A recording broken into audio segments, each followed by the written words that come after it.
ہم تو یہ سمجھتے ہیں کہ اگر تم استعفے دو گے تو ملک کا نظام تم سے پاک ہو جائے گا، خس کم جہاں پاک۔ دھمکی کس چیز کے دے رہے ہو؟ صرف ملک میں عدم استحکام لانے کے لیے کہ پاکستان میں سیاسی طور پر شورش رہے۔ ایک مکمل مستحکم سیاسی نظام کی ہم جنگ لڑ رہے ہیں۔ اگر ہم انتقام لیتے تو ہم نیب کے قانون میں تبدیلی نہ کرتے۔ ہم نے نیب کے قانون کو تبدیل کیا، اس کے اندر جو غیر انسانی اور انسانی حقوق کے منافی دفعات شامل تھے وہ ختم کیا۔ اگر ہم انتقام لیتے تو پھر تو ہم اسی طرح رکھتے نا۔ ابھی اس وقت کہہ رہا تھا کہ اسٹیبلشمنٹ کا نیب سے کوئی سروکار نہیں، کوئی لینا دینا نہیں۔ آج کہتا ہے کہ نیب تو اسٹیبلشمنٹ کے قابو میں ہے۔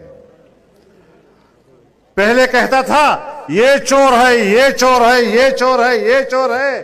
پھر کہتا ہے مجھے تو پتہ نہیں تھا، مجھے تو ISI والے کہتے تھے کہ یہ بھی چور تھا، یہ بھی چور ہے، تو یہ بھی چور ہے، تو میں ان کے خلاف مقدمے دائر کرتا تھا۔ تو آج ISI کیوں خراب ہو گئی؟ آج وہ فوج کیوں خراب ہو گئی؟ آج تمہارے پشت سے ہاتھ اٹھا لیا تو اب گناہگار ہو گئے۔ جب فوج تمہارے ساتھ تھی، تمہارے پشت پہ کھڑی تھی اور ان پر تنقید ہو رہی تھی تو باجوہ بھی ٹھیک تھا۔ باجوہ صاحب، اس کو لوگ نکے دا ابا کہتے تھے۔ تو آج جب ابے نے اپنے نکے کو آگ کر دیا ہے تو ہم کیا کر سکتے ہیں؟ اب چیخ رہا ہے فوج نے میرے ساتھ کیا، اسٹیبلشمنٹ نے میرے ساتھ کیا۔